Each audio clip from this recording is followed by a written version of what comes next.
Did it work, Ina? What? Did her singing Kiss Me Kate tame your shrew? No.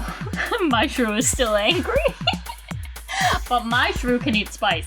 Amy's can't because it's a bird one. You guys are having such a convoluted fight right now. Like, I'm sitting back here, I don't know what you're talking about.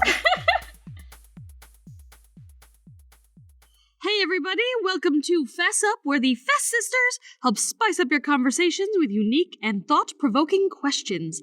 That's right, we're breaking the ice with a sledgehammer. Bam. My name is Amy Fess. I am the blondest Fess on this podcast. My name is Marissa Fess, and I am well, I can't even say I'm the most brunette. I'm the most medium brunette of this podcast. And my name is Ina Fess, and I guess that makes me the most brunette for this podcast because I have dark brown hair. There you go. You didn't have to follow the hair color thing. Well, you set a pattern. I wasn't trying to call just you out. I was just saying Marissa struggled with the hair thing. She didn't have to if she didn't want to. But it is done. I'm Marissa Fess, and I'm the most wants to punch Amy on this podcast. I don't think that's true. Oh, I'm Ina Fess, and I want to punch Amy pretty bad. We've got a competition here. Yeah, that's why I had to move away. I had to get out of arm's range, you know? Yeah. You really did. I did. You were in danger. I was in danger. I mean, I'm currently staring at my sword that I have in my room longingly. Yeah, but guess who bought that for you? Me. And that was your mistake. Exactly. I have a dark saber, so good luck. Well, I also have 2 magic wands that I'm also staring at longingly. I have a magic wand also. Yeah, well, but do you have 2? No, but I have 2 dark sabers. Okay, well, I have a sword and 2 magic wands. Well, I can break it up with my Death Eater wand. Mine's a Death Eater wand too. Who could win in a fight? I'm betting Ina, on me. I also have a Merle knife arm replica, so... Well, I have a 4-poster bed, and I can take those posts off and whack you with them. I just, don't think that you would, though. Oh, well, the more you talk, the more I want to, so... But you wouldn't, though. What do you mean? You don't think I could hurt you? I think you're too lazy to do that. Oh, boy. Am I wrong? Well, you've got a storm coming. I think that you're lucky I'm not there to challenge you on it, because I think you're too lazy to do that. You know what I do know? That I can handle spice. Same. Better than you. No, you can't. Aw. Aw. You know, they always thought that humans are the only ones who could handle spice, but they recently found out that tree shrews, they eat spicy things. They're like gobbling down on them chili peppers like nobody's business. What does a tree shrew look like? A shrew, but in a tree. Is it a bird? What? No, you're dumb. Amy! There's boy. such thing as a shrew that's a bird? I don't think so. Shrews are rodents. I've just looked it up. Shrews are birds, and they are the little mammals. So, No way. yeah, there's a There are little... shrews that are birds? Mhm. Who did this? That's like saying, oh yes, see that thing on the ground? That's a raccoon. See that thing in the air? Also a raccoon. Look, there's a common shrew and a water Oh my god, shrew. you're right. Yeah, see? I hate this. I'm just saying, I was clarifying for those who might not know what you were talking about, that you were talking about a shrew that was a mammal and not a shrew that was a bird. You two are both shrews. And you need to be tamed. Tame me, baby. Sing Kiss Me Kate. Kiss me, Kate, oh, twice and thrice. Here we are, living in paradise. I sang the finale. Did it work, Ina? What? Did her singing Kiss Me Kate tame your shrew? No. My shrew is still angry. But my shrew can eat spice. Amy's can't because it's a bird one. You guys are having such a convoluted fight right now. Like, I'm sitting back here, I don't know what you're talking about. I kind of feel like the show Legion specifically does this, but you know, like some of those like telepathic characters and stuff, they start fighting in their minds in the astral plane and shit. Like that's what it feels like me and Ina are doing. I'm so confused. I'm sitting on the sideline with popcorn, but I don't see any action. Yeah, you're just kind of like, wow, it sure is fun to watch these 2 men stare at each other. So now that we've proven that your judgment of me originally was unfounded, we are talking about a mammal shrew. Yeah. Okay. To be honest, I only really knew that elephant shrews were a thing. I know elephant shrews What is are up the with best. shrew? They are very cute. I'm confused, you guys. Why? I just found out that spiciness is not a taste. No, it's literally pain. But I thought that there was also a taste. Apparently it's just like, oh yeah, it might also be bitter or sour, but with pain. Yeah, no, it's literally just pain. So people who like spicy food are literally just masochists.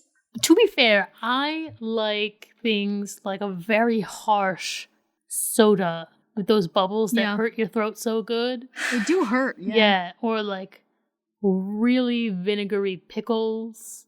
I like to hurt my mouth.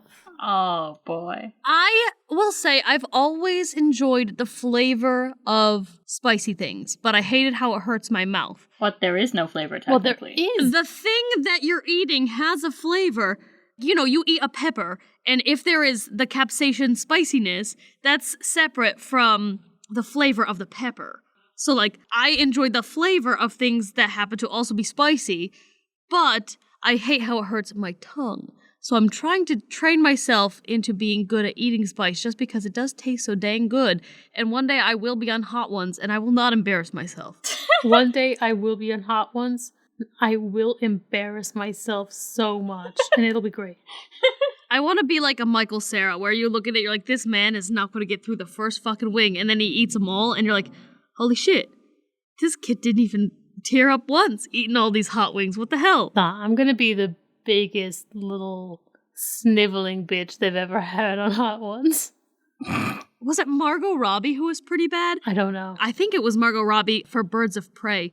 She was doing so bad, and maybe they like knew she was gonna do so bad because for the last wing, they had like her co-stars for Birds of Prey come on and eat it with her so that she could get to the end, or like eat it instead of her, essentially, because she was just doing so bad. Yeah, that would be me. No, you know who was the worst? Gordon fucking Ramsay. Oh my god. The man comes in, he eats the first wing, he's already tearing up and crying. He starts pulling out other things to eat because he's like, this'll cut the capsaicin. Do you want some? He like pulls out a fucking donut and starts eating it, and he offers it to the host, and the host is like, oh, okay. Then he gets a couple things deeper and he's like, okay, something else. We're gonna have this. And he pulled something else out to eat or something to drink, and it was like ridiculous just to cut the heat because he was dying. And then at the end, the host was like, okay, teach me how to make the perfect scrambled egg, because that's like my thing that I'm doing with people who get to the end. Like, you teach me a thing. But he was so upset tummy-wise that he had to leave the set to go take a fiery shit. So he ran off the set to have fiery diarrhea and then came back on the set and like taught this man how to make scrambled eggs faster than I've ever seen anyone make scrambled eggs before. And then he like quickly promoted something and pieced the hell out because he was not having a good time. Oh my god. I would be worse than that probably because I wouldn't know any remedies. Here's my thing. I can push through pain and get to the end of something. I do it all the time. But what I can't do is get to the end without making a giant tantrum, like a whole scene. I'll just throw a whole wazoo. A whole wazoo. How about a question? How about it? Winnie the Pooh, but only fully naked, is in the public domain now. Okay, So right. they're making a horror movie, Winnie the Pooh. Mm-hmm. So my question is, what other wild movies could we make from public domain works?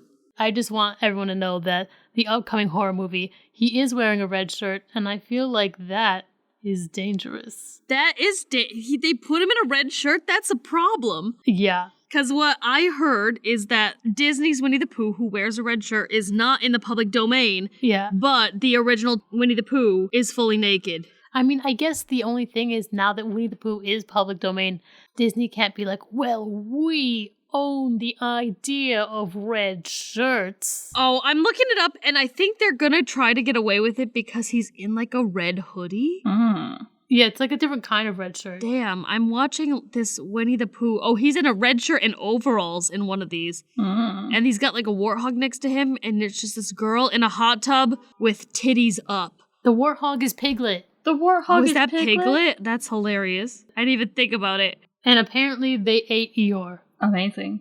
I mean, who wouldn't? It does look delicious. Anyway, so let's look up public domain stuff. Because my friend and I were talking about this at work, and we came up with some interesting ideas because of this horror movie. Because if you're going to be making something and you want to do what this Winnie the Pooh is doing, they're like fully taking something that shouldn't be made horror and putting a horror twist on it because people are going to see it, whether or not it's good. You don't have to make something good, you just have to make something so wild to the brain that people run to see it. So we were trying to come up with some wild things based on what is in the public domain. I mean, the whole ass Bible is public domain. Oh my gosh, you might start the next World War doing that. You can make some people really mad. So one thing that's cool, I know that all of Shakespeare, for the most part, I believe is in public domain now. It is. It definitely is. So I love the idea of you could take pretty much any Shakespeare and really fuck around with that shit. Ooh, okay, so apparently Mickey Mouse is in public domain. Almost. They're very close to it. And they're freaking out. Okay, well that counts for our question. Because Mickey Mouse would be a great thing to put in, like, I don't know if we want to go horror movie again, but Mickey Mouse seems like a rich vein. I mean, I'm just saying they could make some Mickey Mouse porn and there's nothing that anyone could do about it. That's funny. I think they already do that. Rule 34, it's already there. I know. I'm just saying they could make Mickey Mouse porn and they couldn't get sued for it. They could make a real great budget porn film of Mickey Mouse. Yeah, you know, we just learned that in the town that our mom grew up in, there used to be like an X-rated theater, which like I didn't even realize existed. So like, let's just have X-rated Mickey Mouse movies going on in just like people just go to the theater to see them. That's funny. You know something's funny when Ina says that's funny. Yeah, I'm sorry. One of the things we were saying, I don't know if the like original Beauty and the Beast story is public domain. I feel like it is. Yeah. I think it is, yeah. Any fairy tale is public domain because it's so old. Yeah. So the whole point of Beauty and the Beast, my friend and I were talking about, like, what if we took Beauty and the Beast and combined it with something like Taming of the Shrew? Funny enough that you brought that up already. And it just, like, because he is an animal, it's less Taming of the Shrew in a sexist way, and now it becomes Taming of the Shrew in a very, I have to train my dog kind of way, but the reward for training your dog good is he becomes human for you to marry. Oh. But by the time he's human, he's a subservient. Yeah, you've made yourself the perfect boyfriend, which in turn becomes like a Frankenstein situation. So. I know, because Taming of the Shrew has these like real gross undertones. It's like, yes, now you are cooperative and obedient and will serve me. But I like the gender swap of it. I love the idea of like, we're taking these two things, flipping them both on their head and making them weird. So we take this Taming of the Shrew, and it just becomes literal taming of this animal, and then we tame the animal, and then he becomes human. That is our reward. We did it. Yeah. I mean, third grade me saw Barbie, Princess and the Pauper, and said, let's add murder, and then wrote a really bad musical. You bring up this musical every other episode, I swear to God. Yeah, but they've never gotten the full picture. It's a Princess and the Pauper murder musical. I'm saying that's public domain in the best way. Yeah, I guess it is because you never got a copyright on that shit. Right. Well, Ina's whole idea is technically public domain because she doesn't have a copyright. Exactly. Everybody steal it really quick. Frankenstein is public domain. Oh, yeah. What if we did a Frankenstein and we made that shocking? What would be shocking with Frankenstein? I think it would be funny if you made a Frankenstein show, but like The Office style. A mockumentary Frankenstein? Yeah. Wait a minute. You are onto something. We have a whole town and it's a documentary crew popping in, but they're just like going up and you see like Victor Frankenstein sweating over body parts. He's like, this fucking thumb won't sew on and I'm getting so goddamn tired of it. And then all these people come knocking on his house like, why did you dig up my mom's body? And then I don't know what happens next, but then they reanimate Frankenstein and shit just keeps going wrong.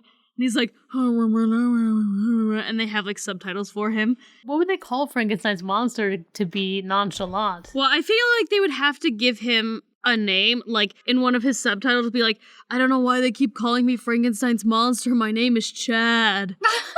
Chad is so annoying. Like, he doesn't even clean up the flesh that he drops in our yards, you know? Like, it's common decency. You go on a walk, you drop a thumb or two, and you clean it up. Right?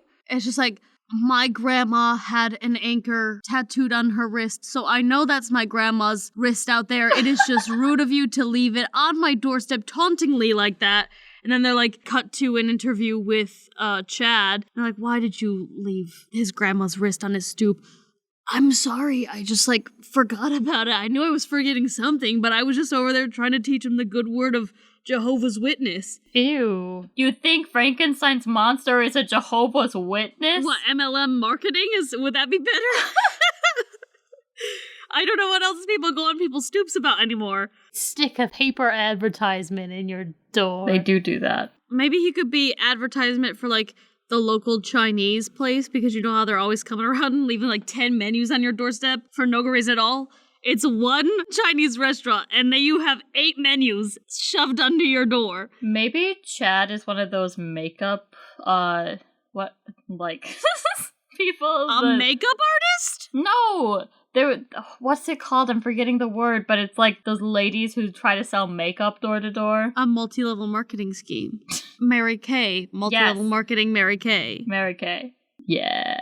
So anyway, I think that we hit it on the head, and obviously we got some kinks to work out, but hopefully because we haven't worked out the kinks yet, no one will steal it from us. But just like keep your eyes out, 2023... Frankenstein mockumentary, starring the Fesses somehow, and Chad the Frankenstein monster. Yeah, it's not ready yet, but we'll get it there. It's not ready yet, but that's so that we keep it a surprise. Now it's time for a bit. A bit? A bit? Alright, this bit is called Stack 'em Up. Ooh. We take a group of 10 of something, and we rank them 1 to 10 on a subject.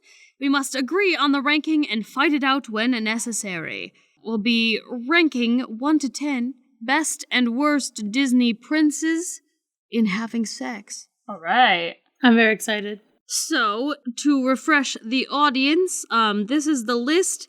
We're trying to keep it all born human and all actual princes, either by marriage at the end or starting off at the beginning as princes, which makes our list Prince Florian Charming, Prince Regular Charming, Prince Philip, Prince Eric, Aladdin, Beast, Naveen, Flynn Rider, Kristoff, and Hans. Mm-hmm. Alright, so we're gonna do best to worst. Who of that list do you think is the best at sex? Aladdin. I mean, I would agree with that. Aladdin's definitely the best. Mm-hmm. Before he met Jasmine, everyone on the streets was just throwing themselves at him. Mm-hmm. He has a lot of experience. I mean, I feel like, and maybe this is getting a little too saucy, but if you're a street rat and you really just need a night in somewhere, there's no better way to get a night in than to, like, really make it worth some lady's while, you know? Mm-hmm. Why would that be too saucy? Well, I just mean, like, it's basically implying he does sex work, but he doesn't even have to get paid for it to just, like, spend a night off the streets and in a bed somewhere. It makes sense to me. That would be a good way to, just charm a meal out of someone. I mean, they don't even know that it's a transaction. Yeah. Also, he just has that effortless charm and those muscles. He's sexy as hell. Yeah. But he didn't even need to, he didn't have to wish himself to be good at sex. He was like, I wish for just enough to get her to like me to get my foot in the door, but I know how to stay once I'm in. Yeah. You know, you feel me? Boy was confident in all that. I mean, he is rather tasty. Rather tasty.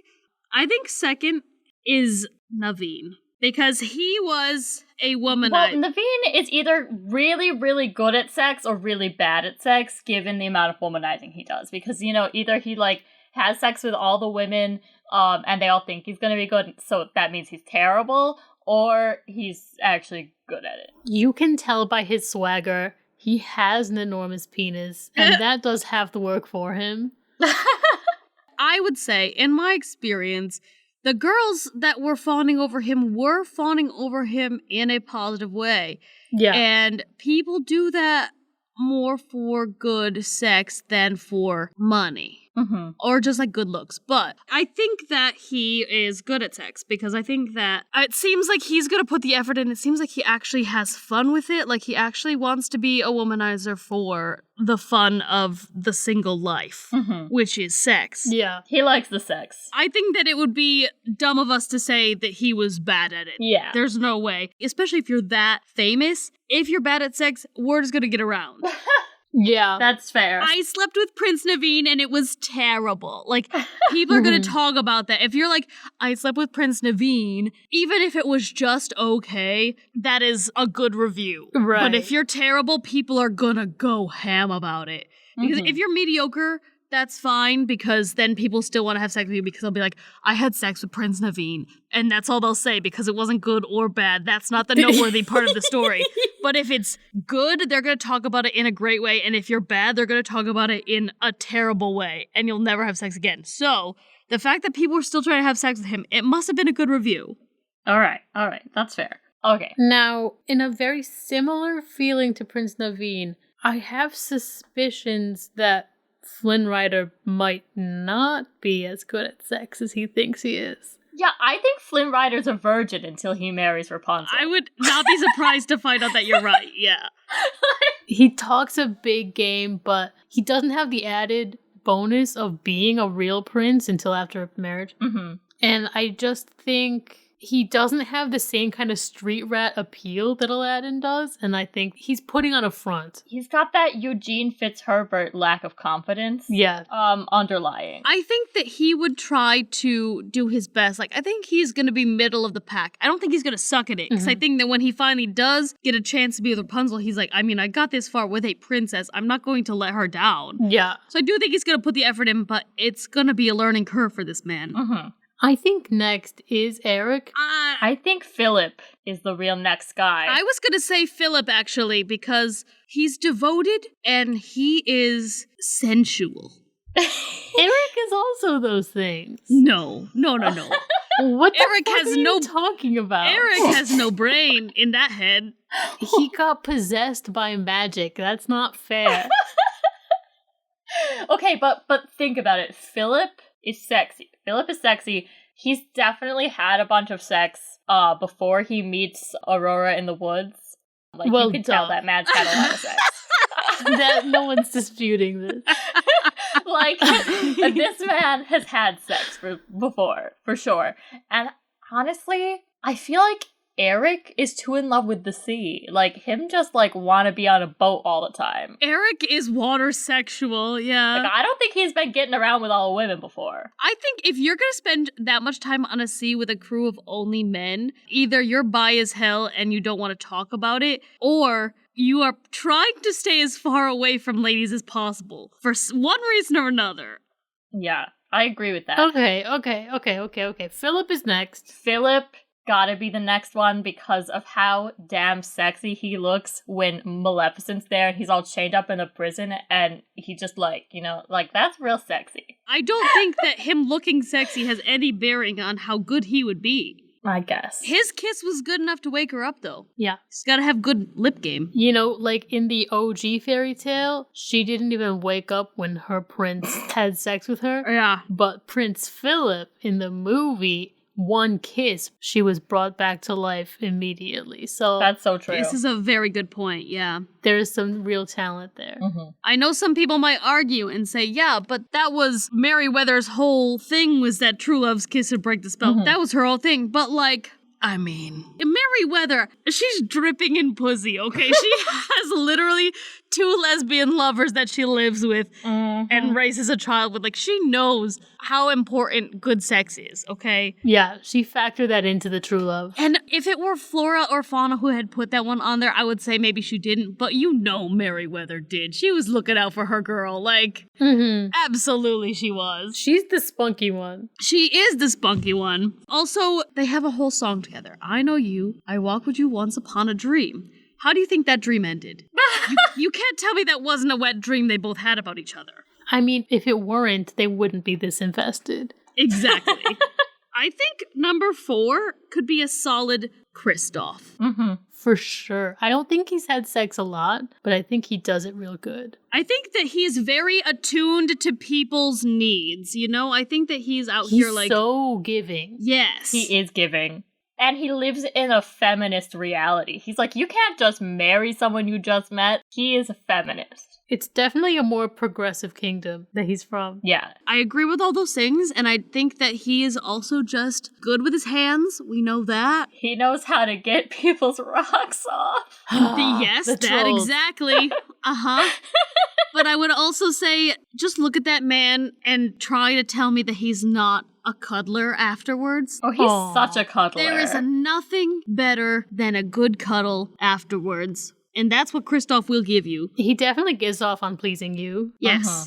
I almost want to say, and this could go either way, but now we are technically in the middle. Yeah. So maybe this is where it needs to go. I was going to say maybe Hans next. Absolutely not. No, Hans is a selfish lover. Like, 100%. No, let me speak. Okay. This man is king of edging. You cannot tell me this man, king of the tease, absolute tease lord, wouldn't have some skill in the bedroom, especially in a BDSM bedroom. Because man is out here, he's getting you hot and heavy. He's really playing the long game. He's really giving you foreplay. He's giving foreplay. He's playing the long game. He's warming you up. He's saying, I love you so much. I'm going to sing a love song with you. I'm going to make you think that I love you so much. And then it comes time for him to like make out with you and ravage you and finally like consummate your marriage. And then he comes up and he doesn't even kiss you and then walks away. Like, oh my God, the tease. So then when he actually did give it to you, supposing that he actually was into you as a person, instead of Anna, who he was just using to get where he wanted to go, like assuming he was into you, just like the tease, it would make it that much better when he finally did give it to you and allow you to have the orgasm you so craved. I guess. I just still don't think that he actually cares if his partner gets anywhere. Well, we're in the middle now. We're no longer in, like, top tier 6 because this is middle. This is number 5. Now we're going into Bad Town. Next, I would say Florian. He's never had sex, but he's innocent and he wants to do it right. It would be vanilla with sugar on top and a maraschino cherry. But it would be like a really royal experience. You know, you would feel like a princess, but nothing like spectacular would happen. I agree, except I was going to put Eric here. But I like what you just said about Florian, so he might go higher. So we're putting Florian before him, and we're doing Eric next. Okay. We don't have to say anything about that, because we've already talked about it. We have talked about it. I'm thinking next would be Beast. Oh, we haven't put Flynn Rider anywhere. Oh no, I didn't realize poor Eugene Fitzherbert is bad at sex. He's bad. But Beast, so before this podcast, we did a little bit discuss this, and Ina said that she didn't think that the Beast had ever had sex because he'd been turned into a beast as a child. But then I brought up that the Beast was probably going out into the woods and having his way with other animals because he is an animal when he got into puberty time. But also, I think Marissa brought up... I brought up that I think he probably has, had sex with pillows and other sentient objects that are in his castle. In his castle, those are living things now. So, he probably is more experienced than he thinks. But I guarantee when he gets to be human, he's gonna be animalistic. Like, he's gonna be too rough, too hard, not thinking about the human experience of everything, just like the animalistic must mate to survive sort of thing. And he's never even heard of a clit before. Yeah, he's never heard of a clit. Oh no, he's last. Well, here's the thing, he's a furry. Because he's so used to having sex with animals, he would want Belle to, put on a furry suit. You know that he's like, Belle, what's your fursona? Mine's the Beast. I look like this. And he just pulls out a replica of what he used to look like. And she's like, I'm sorry, what? I am this. Look, I'm the most beautiful one in my town. Is this not enough for you? And he's like, honey, I'm really gonna need you to put on these cat ears. Or, they're like, oh, let's try lingerie. He's like, here's a pillowcase. Oh my God. Oh no. You saying that makes me want to put him last. He's last. Here's a pillowcase. But, okay, so I want to say, though, that I don't think that Prince Charming can go higher than the bottom He's got to be at least 9th because I don't think it really matters what team you're on. He doesn't play for it. I don't think that he plays for probably either team, but definitely not women. So poor Cinderella. He's got a foot fetish. No, he saw heel and he got excited about drag. He was like, oh, where's the other heel? I'm gonna go find out who fits this heel so I can steal her other shoe. Because I want to put them on. I want to do my makeup. We are gonna throw a drag thing in this city. Are you saying that people who wear drag aren't good at sex? No, I'm saying that if we are coming into this thinking who would be good at sex for us, this boy is not going to be good at sex for us because he's not playing for our team. So he's going to look at us and say, ew. She's saying Prince Charming's gay. He's probably gay, but I also get very Ace vibes from him. Like, I don't know if he really wants to have sex with anybody, but he definitely wants to wear that shoe. Interesting take. That's my take on him. I'm thinking he's just a foot fetish person, and like literally all it takes is he sees her feet, and there you go, and he doesn't even need to have sex with her. If that was your take and that was accurate, that's still not good. The way you've described it, it feels very Ace, but he has one sexual kink and it's feet. Yeah, kinda. You're right. But he still doesn't even like want to have sex with the feet. He just wants to admire them and then go masturbate somewhere by himself. He seems like he could be Ace, but very romantic. He's not aromantic. He's not aromantic. Like, he will be happy to have a partner, but he's like, I have to make heirs now. Do I have to? That's why he was putting it off with his dad, and his dad was like, I'll throw you a whole ball. We'll invite literally everyone. And he's like, I guess. I think that the thing is, too, the reason he comes off as so asexual is because of the time he was made. You know, like that time period, like the 50s, right? Something around there, 40s, 50s. That was heavy in the no sex until after marriage thing. And so, while either side of them, in the same time period, Snow White, you had to kiss to wake her up from her coma. Sleeping Beauty, you had to kiss to wake her up from her coma. Cinderella, you just had to find her shoe and knock on her door. They kissed after they got married. They kiss after they got married, as is customary when you get married to someone. But, like, the whole story of that, it's very heavy on the girl power and, like, look your best and give a big fuck you to all those ladies who put you down in the way. And very minimal on the, like, also your husband's gonna, like, wreck your shit when you get married, though. So, like, get excited about that part. You know, like, they don't talk about that. Yeah. It just seems very, like, sex after marriage, which is, in my opinion, only going to be a bad time because nobody involved knows what they're doing there. I think a lot of these princes are virgins when we meet them. Oh, yeah. True. But it just feels for me like he has no interest. And I just think that that's a product of his time period. But it's good to have asexual representation. Okay, so before him is 8. That's Flynn Rider. He gets to be before him because he does have interest. He just doesn't have experience. Yes. So when he finally does it, there's at least enthusiasm, and he's not a literal former animal. Yes. And he's hot, so even if the sex is bad, that's gonna do us something for you. I do think that there is something to be said about Flynn Rider is hot, and Prince Charming is just charming. So charming that that's the only name he gets. You said Prince Charming doesn't have a name. He does have a name in the French dub. It's Henry. Oh, yeah, the most milquetoast basic boy name? Yeah. Yeah, okay, good to know.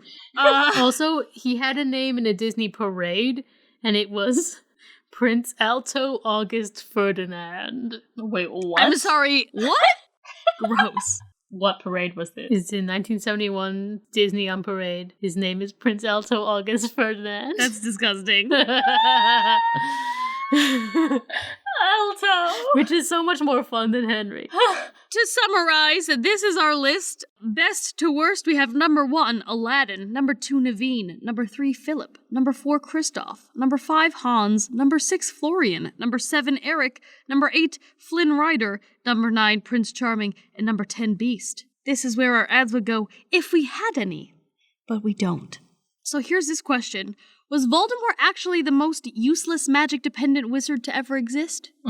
Yes, because as people pointed out online, something I didn't even think about, okay, but it's so obvious once they said it, you don't need magic to kill a baby. You could just kill a baby. It's one of the easiest things you could do. Yeah. But he had to go and fail at it magically, and then he, gave up? Yeah, that's a good point. Also, like, he did kill both of its parents, so you'd think that the easiest way to kill a baby at that point is just to kind of, like... Leave it. Yeah, just don't let anybody know what you just did, and that baby is toast in about a day and a half. But on top of that, there is the Horcrux thing, where this man was trying to extend his life with Horcruxes, made 7 of them, and he still died before fucking Albus Dumbledore did. He died at 70 years old, and Albus lived to be like 140 or some shit. 70? That's not even a long life. No, he didn't even live, like, long for regular non-magic human standards. Like, Muggle standards, they live longer. Mm-hmm. And because of his weird deformities, like, sure, maybe he didn't look 70, but he didn't look good. I mean, and that's the thing. If I had magic and I looked like him, I would probably use my magic to be like, all right, cool, how do I look sexy again? Right. Like, I would use magic to keep me young in, like, a physical sense, not like a living forever sense. Like Hocus Pocus. Yes. Or Stardust. Yes. Magic for looking hot is a common trope and accurate. Mm-hmm. But yeah, Voldemort is out here being useless and, like... Honestly, the only thing he's got going for him is, like, his ability to unite people under this very hateful idea and get them to fight for him in this stupid war that really just ends with, I just want to kill this boy, honestly. Like, it just comes down to, hi, this is all going to be over if I just kill this boy now, though, that I meant to kill. He fixates so much on this. Yeah, and it's like, does any of the other stuff actually really matter to him? Also, killing the boy doesn't matter. It was a self-fulfilling prophecy. He was like, there's a prophecy that this boy will be my undoing, and then he fixates on the boy. Yeah. And I'm like, if you didn't, I don't think that that's the way it would have went down. Mm-hmm. Yeah, he sucked. He just knows nothing because he has no nose. Guess what, guys? What? It's time for...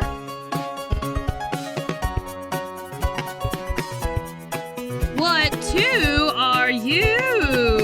Ooh. What two the boys' characters are you? Oh boy. OMG, have we really not done this? We have not, surprisingly. That's so exciting. This is so easy for me for Ina. That's crazy that it's easy to tell me which terrible person I am. They're all so bad. Because you think that you're not terrible. You're Huey.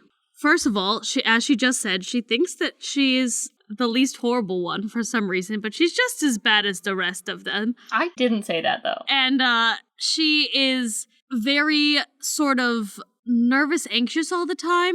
Mm-hmm.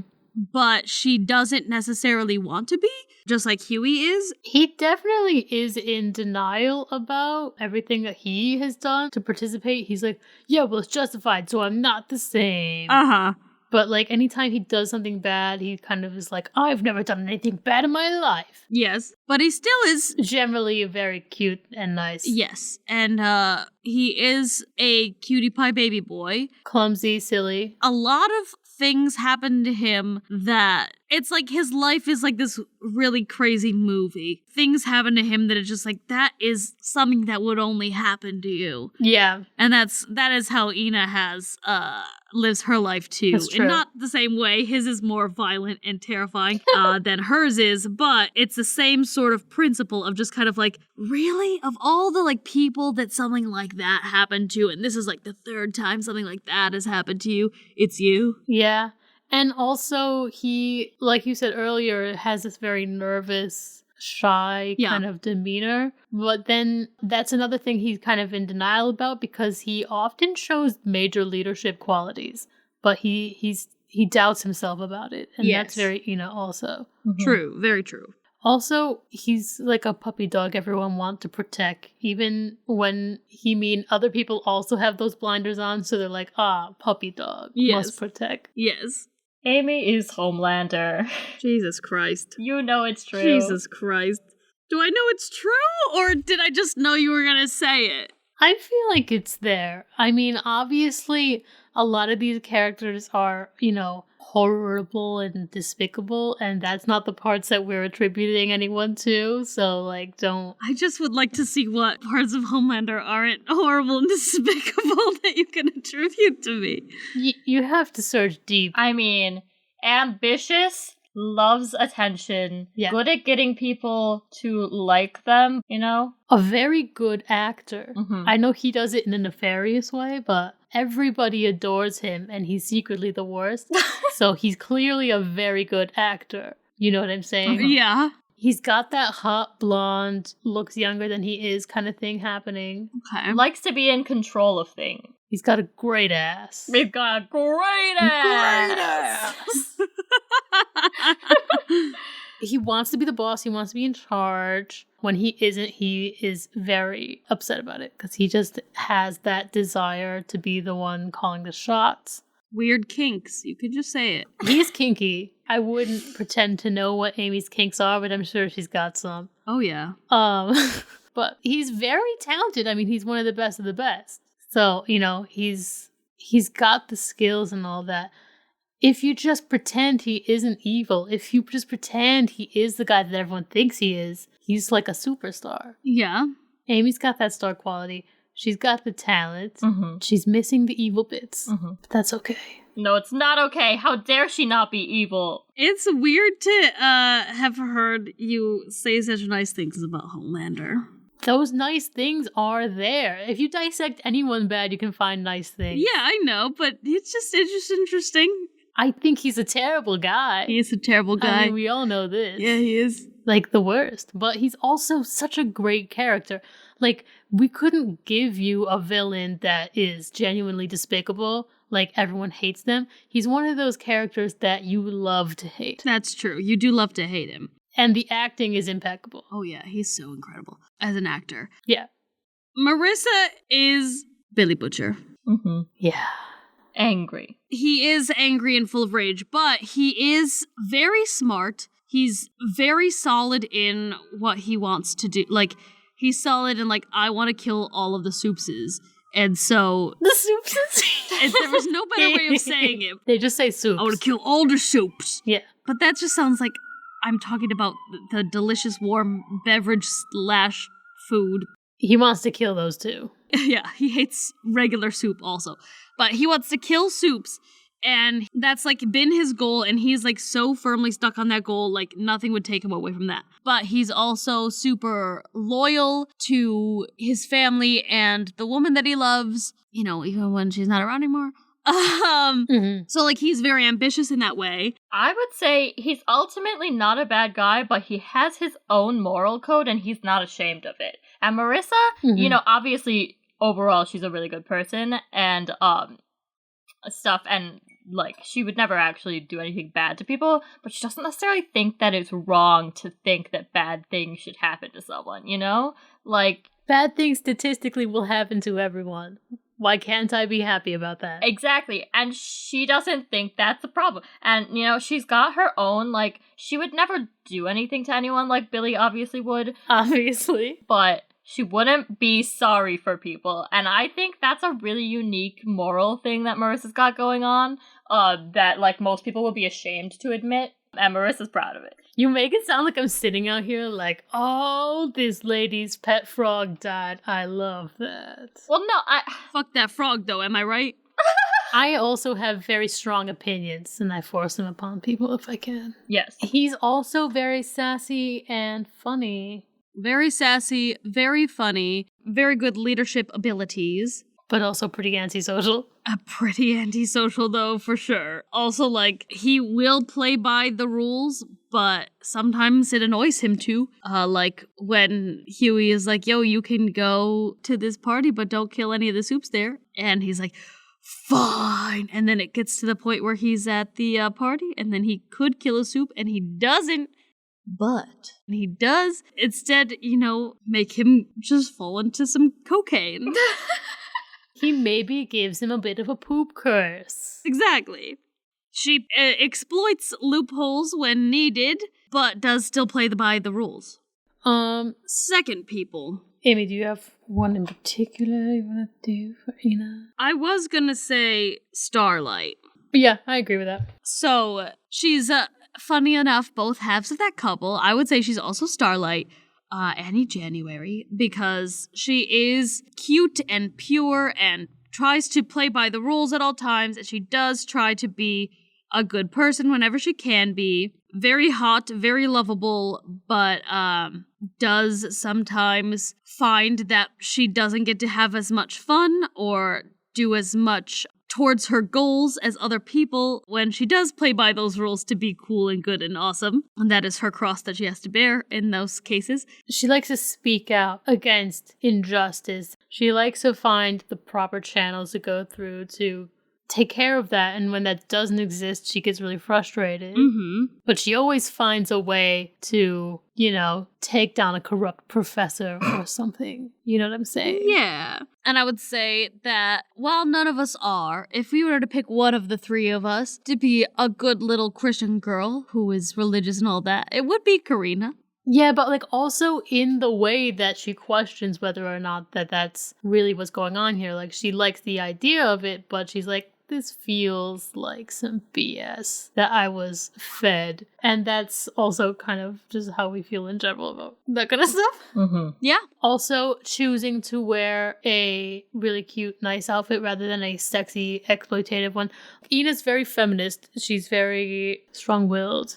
She doesn't want to compromise her morals for success. I think it's also like a sort of thing where it's like some people are empowered by modesty and some people are empowered by showing some skin. And I'm empowered by showing skin, and Ina is empowered by modesty. Yeah. Starlight is empowered by modesty, and when she had to go in that really awesome sexy outfit, she was not thrilled. I know, even though she looked so good. She looked so good! Moving on.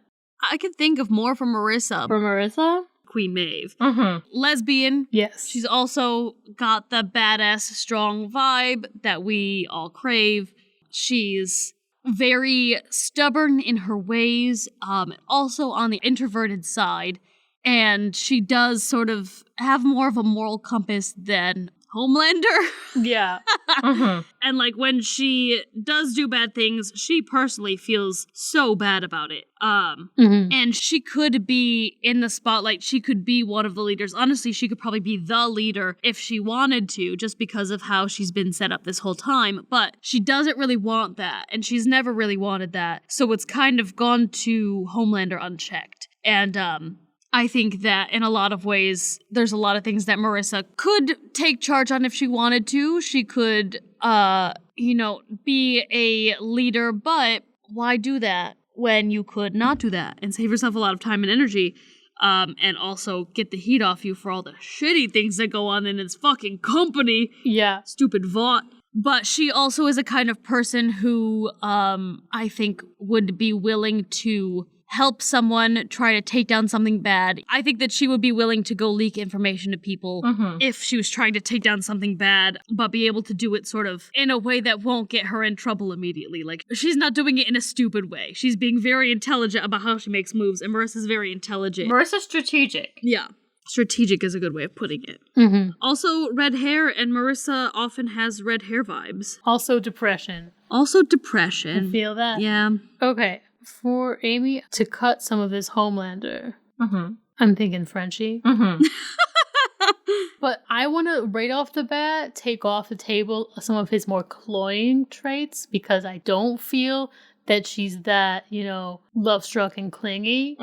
Definitely not. But otherwise, a lot of his personality is like, yeah, we're going through some really dark shit, but I still want to have fun and talk to friends and hang out and have a good time. Fair, yeah. And that, he's always upbeat and trying to somehow be entertained. He knows how to be serious when he has to, but otherwise he's gonna bring some levity. Yeah. He's got a good sense of humor. And he's also very loyal. And I feel like Amy's the type of person that, if we were in some group trying to save the world, she would be the no man left behind kind of person, Yeah. Even if other people are like, well, let's just cut our losses, Amy would be like, absolutely not. Yeah. Yeah, she's not gonna leave anybody behind.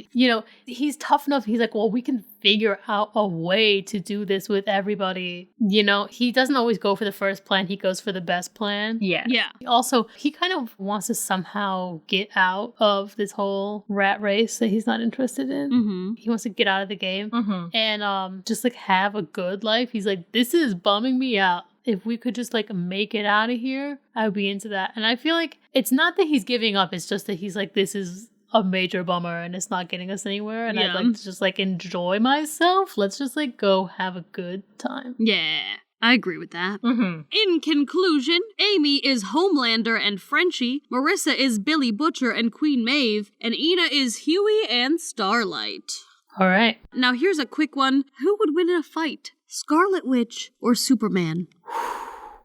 This is a really great question. It is. Scarlet Witch. She can just make things happen in his reality. She just needs to know his weakness is kryptonite, because the second she finds that out, she can conjure it. Literally. Because she can seemingly do anything. Yeah, like in Multiverse of Madness, it was really stupid of the so-called most intelligent man on Earth, Reed Richards, to be like, one word from this dude's mouth will kill you. Because then she's like, oh, well, he can't talk now. How's that? And then she was able to kill him immediately. And so it just does seem like, if they're like, this man is literally perfect pinnacle of everything. He has no weaknesses. He has all strengths, except for that one little green rock called kryptonite. And then she'd be like, oh, you mean the kryptonite dildo I've just shoved up his ass? And he's like, what? And then, boom, man is weak as hell. And she can, like, just pummel him. Yeah, I mean, straight up. But, like, also, even if she didn't know his weakness, she could probably find out how to weaken him. She clearly can, in an instant, just manipulate reality. I feel like she could just remove all his limbs or something. Right, literally. True. And, like, sure, he's still pretty strong and powerful without limbs, but compared to her, not really. Yeah. I do want to say, in an attempt to play devil's advocate, obviously, a lot of people are probably out there like, oh my god, but Superman, blah, blah, blah. But if you think about it, what is Wanda's weakness? People that she surrounds herself with dying. That, one, has already happened, and two, happens to her a lot, but three, Superman isn't gonna kill people, though. So here's the problem, is she's willing to do whatever it takes to Superman to win the fight. Superman, I think, would not want to kill her family and whatever just to get to her.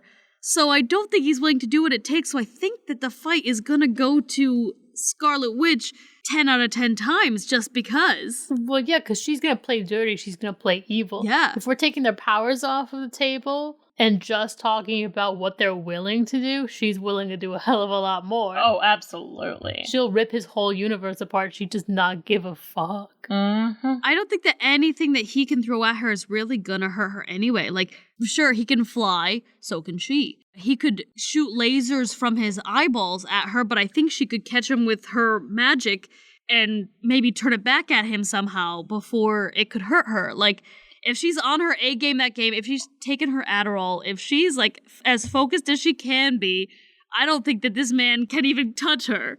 Yeah, I mean, the other thing is they're not from the same universe. So if they were fighting, that means she has, like, necromanced into his universe, or shadow walked, or however they call it. Oh, yeah, Shadow Walked, yeah. So if he killed her, even if he demolished the crap out of her, she's not dead. She's just that body. She can't go back into it. Yeah. So, like, in a way, he could, like, kill her counterpart in his universe and win, quote unquote, because he saved his universe. She can't really come back to it unless she comes back into a corpse, which he could decimate even further, so it's useless. But, like, he didn't defeat her. She can just ruin a different universe. You know what I'm saying? So he could win, but, like, just for his own universe, not for all of them. I mean, I don't think that that's even right, though, because I think they only explored that one way of getting across universes. That's true. But, I mean, think of what happened in Spider-Man No Way Home. There's 3 Peter Parkers in one universe right now, and they didn't come in by shadow walking. That's true. She could just split it open. She just has to find another way to get into his universe. He's just created a monster by defeating her the first time. She will get her revenge, and she will get it sooner rather than later, if she needs to, you know? Mm-hmm. Yeah. It's just delayed the inevitable. I think that despite how perfect Mr. Superman seems to be, I think that he is not getting out of this one. Nah, he's not. She's OP is the issue. I don't think that's an issue. I love it. You go, girl. Well, no. I'm just saying in a fight. That's fair. It's pretty impossible to defeat her. You're right. Is the issue for him.